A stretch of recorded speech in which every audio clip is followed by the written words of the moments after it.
Bienvenue à toi qui se joint à nous, Accès en ligne. On est aussi heureux d'accueillir parmi nous 3 nouveaux groupes jeunesse qui se joignent au défi 5-10.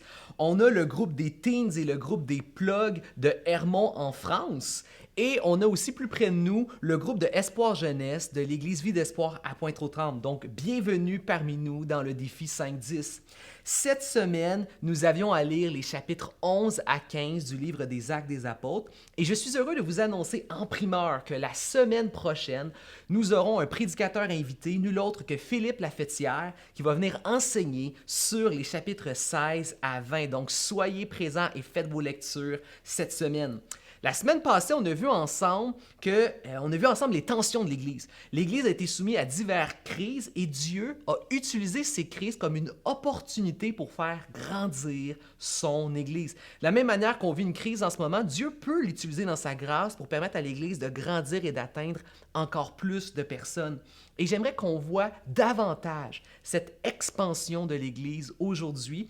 Et c'est le titre qui résume les chapitres 11 à 15 ensemble, c'est l'expansion de l'Église.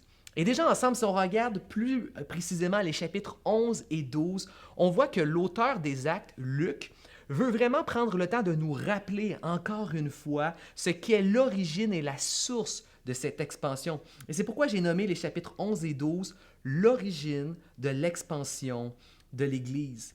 Déjà, d'un côté, on voit que Luc veut nous rappeler cette relation particulière qu'on a dans le livre des Actes avec Pierre et avec Paul. Tu te souviens que je te disais que c'est les deux personnages principaux du livre des Actes. Dieu a mandaté Pierre pour être celui qui allait inaugurer l'Église. Pierre a inauguré l'Église à Jérusalem. Lorsque l'Église est née, Jésus est remonté vers le Père et Pierre a prêché la première prédication de l'histoire de l'Église à Jérusalem. Des milliers de personnes ont donné leur vie à Jésus, ont reçu la bonne nouvelle de Jésus-Christ et Dieu a confirmé en envoyant son Esprit et Dieu a confirmé par des manifestations visibles que réellement son Église était née et Dieu a confirmé que l'Église, c'est réellement le peuple de Dieu. Et c'est quoi ces manifestations-là? On parlait de feu, on parlait de langue. Qu'est-ce que tout ça voulait dire? En fait, dans l'Ancien Testament, lorsque Dieu a fait d'Israël son peuple, il s'est manifesté dans une flamme, il a donné la loi et il a promis un jour celui qui allait accomplir la loi, Jésus-Christ, et qu'il allait donner son esprit plus dans une loi, mais dans le cœur de l'être humain. Et c'est ce qui a pris place. Dieu s'est manifesté comme une flamme. Christ est celui qui a accompli parfaitement les désirs de Dieu. Et en Jésus, et par son esprit à l'intérieur, Dieu fait de l'Église son peuple à lui. Et c'est Pierre qui a inauguré l'Église et Dieu a confirmé que l'Église était réellement le peuple de Dieu. Et ensuite, Jésus avait annoncé au début des Actes que l'Église allait grandir, sortir de Jérusalem, aller en Samarie. Et encore une fois, c'est Pierre qui est allé inaugurer l'Église, qui a prié pour la Samarie et la Judée. Et Dieu, encore une fois, il a confirmé que c'était dans ses plans et que c'était son peuple. Et là, on voit, et au chapitre 11, on reprend Pierre exactement où on l'avait laissé la semaine dernière. Pierre revient de chez Corneille, qui est un Romain. Et là, Pierre doit expliquer aux autres apôtres qu'est-ce qui s'est passé. Et ce que Pierre veut dire, c'est que les Romains ont eux autres aussi reçu l'Esprit avec les mêmes manifestations qui s'étaient déroulées à Jérusalem, ce qui démontre que maintenant Dieu ouvre les portes de son Église à toute la terre entière, toutes les nations, toutes les cultures, tous les pays, même toi au Québec qui écoutes ce message en ligne, tu peux faire partie de l'Église de Jésus-Christ, faire partie du peuple de Dieu, être un enfant de Dieu. Et voici ce que Pierre va dire pour démontrer que Dieu a ouvert son Église au monde entier. Au verset 15 et 18 du chapitre 11, on peut lire « Lorsque je me suis mis à parler, c'est Pierre qui explique, l'Esprit Saint est tombé sur eux comme il était tombé sur nous au commencement, en parlant de Jérusalem. Après avoir entendu cela, les autres apôtres se calmèrent et glorifièrent Dieu en disant, Dieu a donc donné aussi aux non-juifs le changement de cœur radical qui mène à la vie. Ça, là, ce que ça veut dire pour nous aujourd'hui, c'est qu'encore aujourd'hui, peu importe d'où tu viens sur la terre, que tu sois au Québec ou non, Dieu veut que tu fasses partie de son peuple. Si par la foi tu es en Jésus, tu fais partie du peuple de Dieu, tu as accès aux mêmes promesses de l'Église, c'est-à-dire qu'à la fin des temps, tu seras le peuple de Dieu qui va vivre dans son nouveau royaume parfait lorsque Jésus viendra l'établir. Tu fais partie de son peuple, tu fais partie de son royaume si tu es en Jésus. Encore aujourd'hui, son esprit est là et il veut entrer en toi, il veut te donner la foi, il veut te donner la joie que Jésus procure, il veut te donner cette foi et cette assurance que tu appartiens à Dieu et que tu es son enfant. Et c'est étrange et c'est beau comment que Pierre dit, il leur a donné ce changement radical de cœur. C'est pas nous qui changeons, c'est l'Esprit de Dieu lorsqu'on le laisse entrer en nous, c'est lui qui nous change. Bien souvent, on voit Dieu comme si c'était une sorte de papa et qu'on devait gagner son attention, gagner son respect ou gagner son amour, alors que c'est pas du tout ça. Dieu envoie son esprit et en fait, laissons simplement entrer son esprit qui veut te déverser sa joie, sa foi et lui veut transformer ton cœur. Pourquoi? Parce que c'est Jésus qui a été le Fils parfait. Jésus a complètement gagné l'amour, le respect et gagné l'attention de Dieu. Et lorsque tu es en Jésus par la foi, tu as tout l'amour, le respect et l'attention de Dieu. Et le Saint-Esprit veut juste te dire, laisse-moi entrer, laisse-moi changer ton cœur et te donner cette foi en Jésus, cette joie que Jésus procure et cette assurance que tu es un enfant de Dieu et que tu as accès à tout l'amour, l'attention et le respect de Dieu et que tu fais aussi partie de son peuple et que tu as le droit aux mêmes promesses de la vie éternelle. Et même si tu es à la maison, par la foi, je veux entendre gloire à Jésus. Et ensuite, après, on passe au chapitre 12. Et lui, le chapitre 12, alors que le chapitre 11 reprend où on était avec Pierre, le chapitre 12, lui, veut nous rappeler, encore une fois, que c'est sur la crise que Dieu a bâti l'expansion de l'Église, parce que Dieu prend les situations pénibles de nos vies et peut leur donner un sens, peut l'utiliser comme une opportunité pour les retourner et faire grandir son Église. Et le chapitre 12 nous raconte deux histoires. Deux histoires qui semblent tristes, mais il y a un message pour nous aujourd'hui. La première histoire qu'on voit, c'est l'exécution de l'apôtre Jacques. L'apôtre Jacques va être arrêté et exécuté. Et l'autre histoire, c'est l'emprisonnement de l'apôtre Pierre. Donc Pierre va être arrêté et lui emprisonné. Et de ces deux histoires qui semblent tristes, qu'est-ce qu'on peut apprendre de ces histoires? Premièrement, il faut apprendre que Dieu est avec nous dans la souffrance.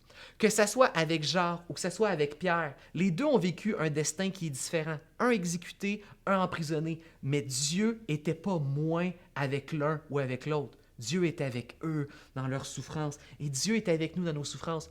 Peu importe les types de souffrances que l'on vit, peu importe ce que tu vis, petit, gros, moyen, Dieu est avec toi. Et Dieu a un destin différent pour chacun d'entre nous. Le destin de Jacques n'était pas le même que Pierre, mais les deux servaient le plan de Dieu. Dieu avait un plan pour chacun d'entre eux.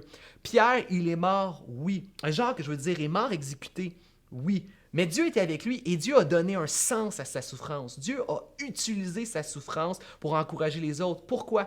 Parce qu'en mourant pour sa foi, Jacques a démontré que c'était vrai que Jésus était ressuscité. En mourant pour sa foi, Jacques a démontré que c'était du real, l'histoire de Jésus, et que Jésus avait réellement le pouvoir sur la mort. En acceptant de mourir, Jacques a prouvé que c'était pas du fake. Et ça l'a donné de la foi et de l'encouragement à plein de personnes que si ce gars-là est prêt à affronter la mort, c'est que ça doit être vrai que Jésus nous délivre pour l'éternité. Donc Jacques a encouragé plein de chrétiens dans sa foi jusqu'à la mort.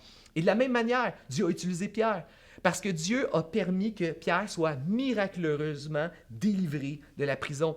Parce que Dieu avait aussi d'autres plans pour Pierre. Le plan de Dieu pour Pierre, c'était de bâtir l'Église et d'inaugurer l'Église à Jérusalem, en Samarie, en Judée et dans le monde entier. Donc, vois-tu, avec Jacques, avec Pierre, c'est des plans différents. Mais Dieu a quand même utilisé leurs défis et leurs souffrances pour pouvoir faire grandir son Église. Et ça, c'est encourageant pour nous parce que ça veut dire que Dieu est avec nous dans nos souffrances. On vit tous des choses différentes. Mais peu importe ce qu'on vit, Dieu peut être avec toi si tu veux qu'il soit avec toi dans ta souffrance. Puis on voit aussi que Dieu peut utiliser ta souffrance. Dieu ne gaspille pas la souffrance. Dieu ne veut pas la souffrance. Mais puisqu'il y en a dans ce monde imparfait, il peut l'utiliser pour en faire du bien. Donc laisse Dieu donner du sens là où tu pensais que peut-être il n'y avait aucun sens. Peut-être en ce moment, tu vis des choses puis tu te dis, c'est incroyable que je vis ça, ou c'est incroyable que des personnes vivent ça. Il n'y a pas de sens à ça. Non. Dieu peut donner un sens et un jour, Dieu peut l'utiliser comme un témoignage fort et puissant. Il peut même te faire grandir et apprendre et maturer à travers ces expériences-là. Donc, laisse Dieu être dans ta souffrance. Laisse Dieu donner du sens à ta souffrance comme il a donné un sens à celle de Jacques et à celle de Pierre. Et aussi, non seulement Dieu donne du sens, mais Dieu aussi nous promet qu'un jour, on va vivre une délivrance. Et ça, c'est incroyable.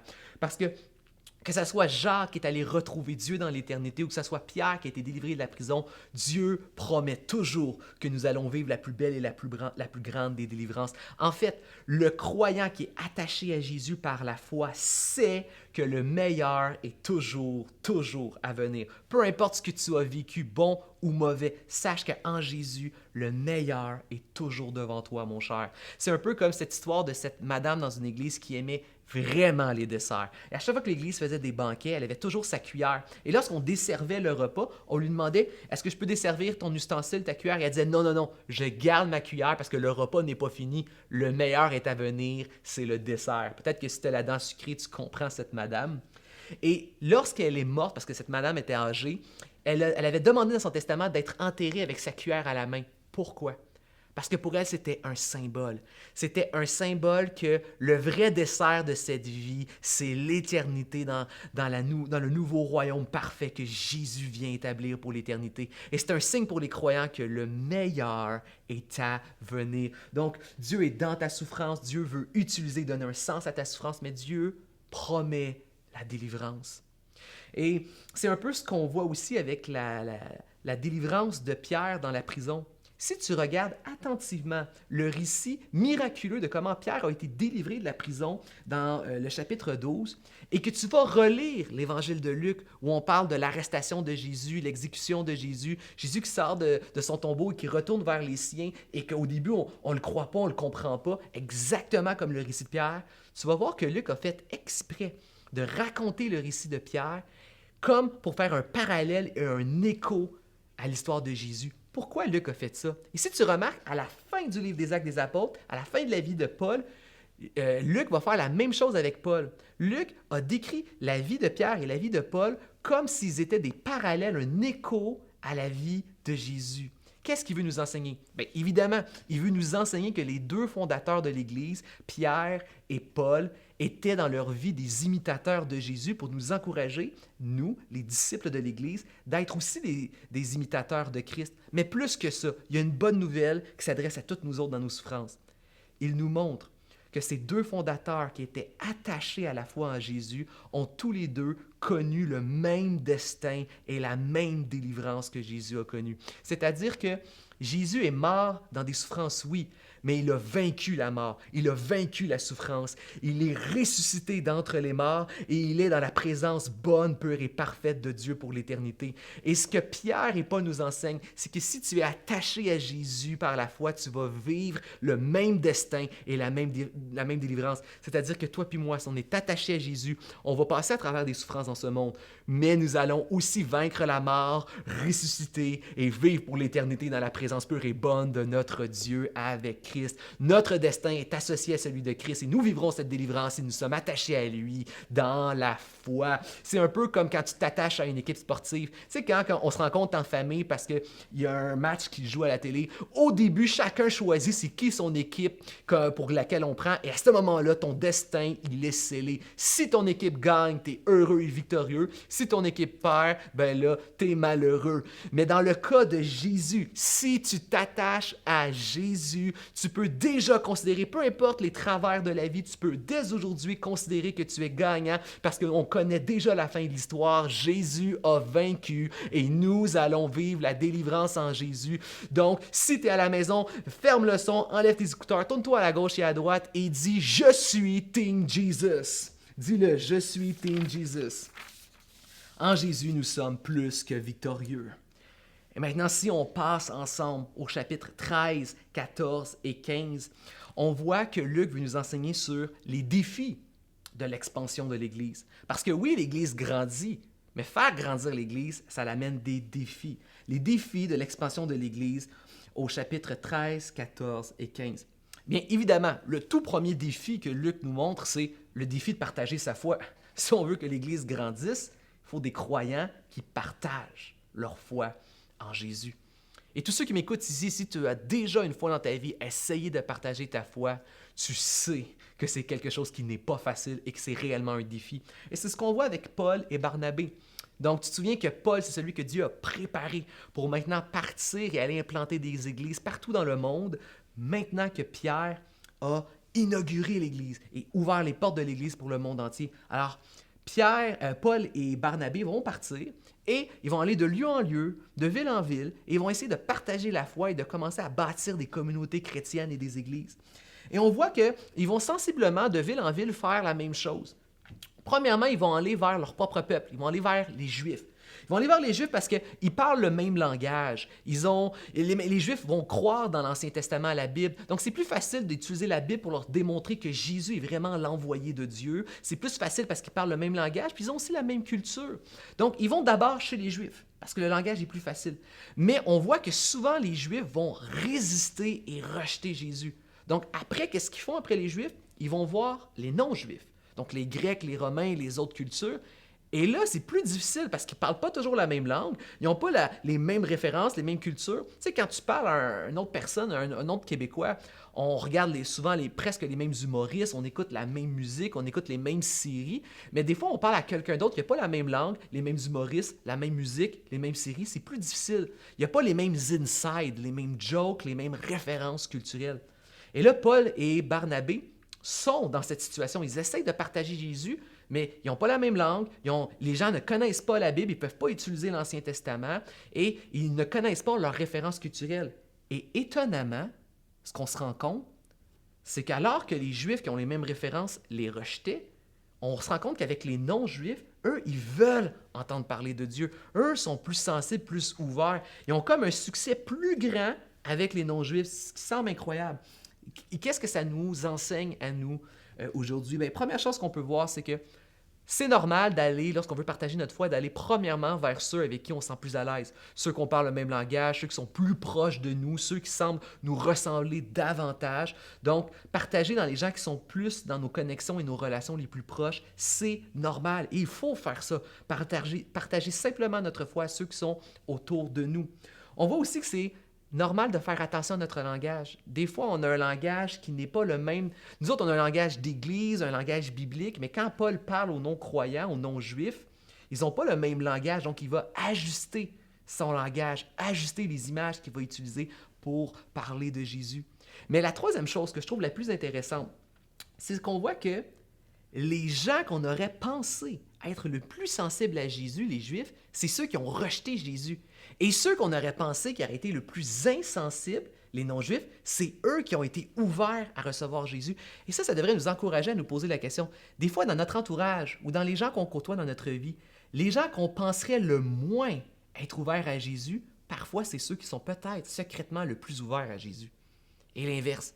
Les gens qu'on pensait qu'ils allaient recevoir Jésus, c'est ceux qui vont le rejeter le plus. Et il faut rester sensible et éveillé. Et moi, je veux t'encourager. Je te donne ce devoir-là, ce défi-là. Prie, commence à prier dans ta vie tous les jours, un peu tous les jours. Demande à Dieu de te mettre des noms, des visages à cœur, à qui partager ta foi en Jésus. Et plus que ça, demande ensuite à Dieu, deuxièmement, de t'offrir des opportunités. Des fois, on dit de t'ouvrir des portes. Mais troisièmement, quand tu passes du temps avec ces gens-là, soit au téléphone ou sur Messenger pendant la crise, ou quand cette crise va être terminée, tu vas revoir tes amis, lorsque tu passes du temps, observe, te prier pour que Dieu te mette des gens à cœur, te prier pour que Dieu te donne des situations, des opportunités qui t'ouvrent des portes. Maintenant, observe. Et quand tu observes attentivement, tu vas voir que Dieu ouvre bien souvent des portes. Et il y a des gens peut-être que tu n'avais pas suspecté, que tout d'un coup, ils vont venir te voir, ils vont te poser une question, ils vont t'ouvrir leur cœur sur une difficulté. Et là, tu vas sentir que c'est le moment de leur partager ton assurance, ta joie, la bonne nouvelle de Jésus-Christ. Donc, je t'encourage à faire ce pas-là. Puis souvent, quand on partage notre foi, on voit comme deux extrêmes souvent dans l'Église. On voit des gens qui ne partagent jamais leur foi parce j'ai l'impression qu'ils ont un peu honte de Jésus. Puis on voit l'autre extrême, ceux qui partagent comme trop leur foi, dans le sens qu'ils vont provoquer et déranger les gens. En fait, ils font un bon juste milieu, dans le sens que si tu aimes réellement Jésus, et que Jésus, c'est réellement une passion pour toi, alors tu devrais être capable de parler aux gens autour de toi et à tes amis de Jésus comme tu parlerais de n'importe quelle autre chose que tu aimes et pour lequel tu es déjà passionné.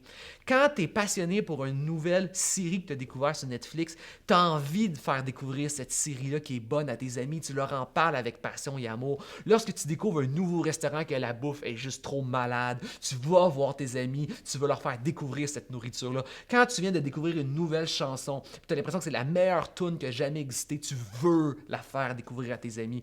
Mais moi, ce que je t'encourage, c'est apprends à découvrir Jésus dans ta vie de prière personnelle, de lecture de la Bible, dans ta vie spirituelle, personnelle. Apprends à découvrir intimement Jésus d'une manière où tu vas l'aimer, être passionné pour lui et tu vas vouloir naturellement, comme une série, une musique ou de la nourriture, le faire découvrir avec amour et passion aux gens autour de toi. Évidemment, partager la foi amène le deuxième défi qu'on voit au chapitre 14, qui est le défi de la résistance.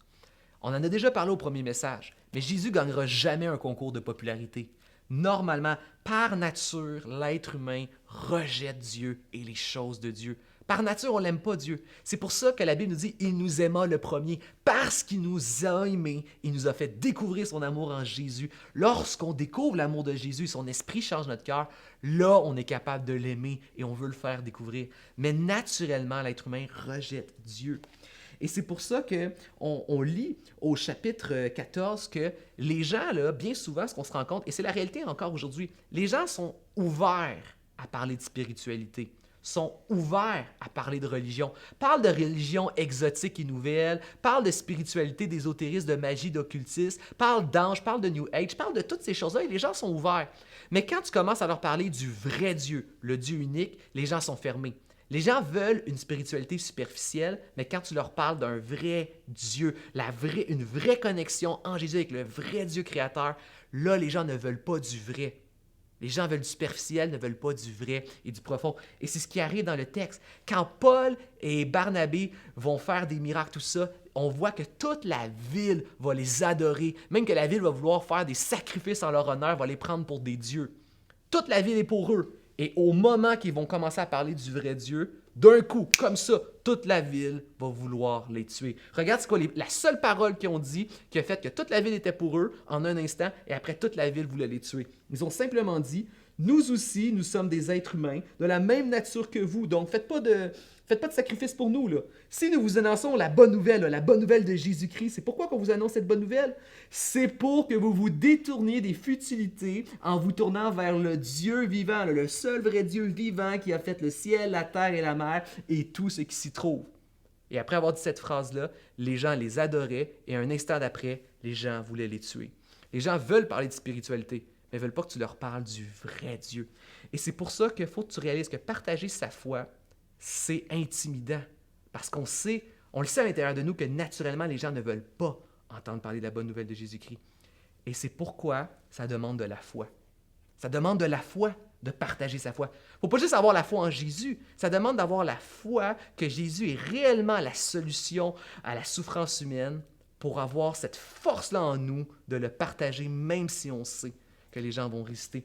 Donc, on a besoin d'être préparé mentalement, mais aussi spirituellement, que la majorité des gens ne vont pas vouloir Jésus. Et quand tu es préparé mentalement et spirituellement, tu es prêt à affronter la résistance, comme Paul et Barnabé, et tu es capable de partager ta foi en Jésus. D'ailleurs, quand tu lis le récit, ça mentionne très clairement que c'est le Saint-Esprit qui les a poussés à aller partager la bonne nouvelle de Jésus-Christ de ville en ville. Donc, tu as besoin d'avoir une vie spirituelle, entretenu, où tu t'entretiens dans la bonne nouvelle de Jésus-Christ pour avoir en toi cette confiance et ce désir de partager la bonne nouvelle de Jésus-Christ et d'être préparé à faire face à la résistance et à l'opposition. Mais le faire dans l'amour, dans le respect et de juste partager notre paix et notre assurance et notre foi en Jésus-Christ. Si tu as une vie spirituelle, une vie où tu t'entretiens dans la prière, dans la lecture de la Bible comme avec le défi 5-10, dans la louange, et vraiment que tu entretiens ton cœur dans la joie et dans la foi en Jésus-Christ, naturellement, il va finir par avoir un désir poussé par l'Esprit de partager cette foi et cette confiance que tu as en Jésus. Ensuite, au chapitre 15, on voit le troisième défi, c'est le défi de la multi-ethnicité.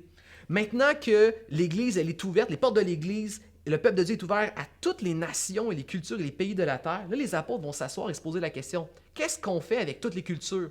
Est-ce qu'il faut que tout le monde adopte la culture juive ou tout le monde vient avec sa culture, sa couleur, sa saveur, avec leurs chansons, leur musique, ce qui fait la différence de toutes les cultures de la terre?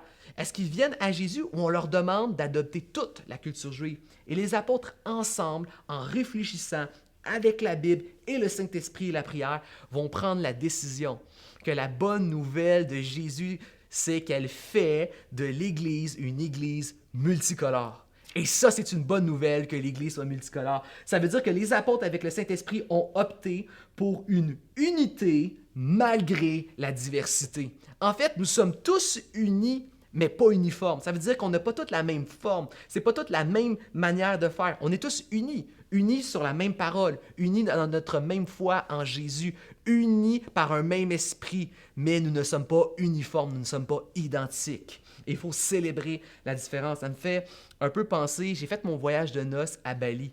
Et à Bali, c'est merveilleux. Les saveurs dans la nourriture qui sont diversifiées. C'est un pays qui est rempli de fleurs, de couleurs, de plantes exotiques, la musique.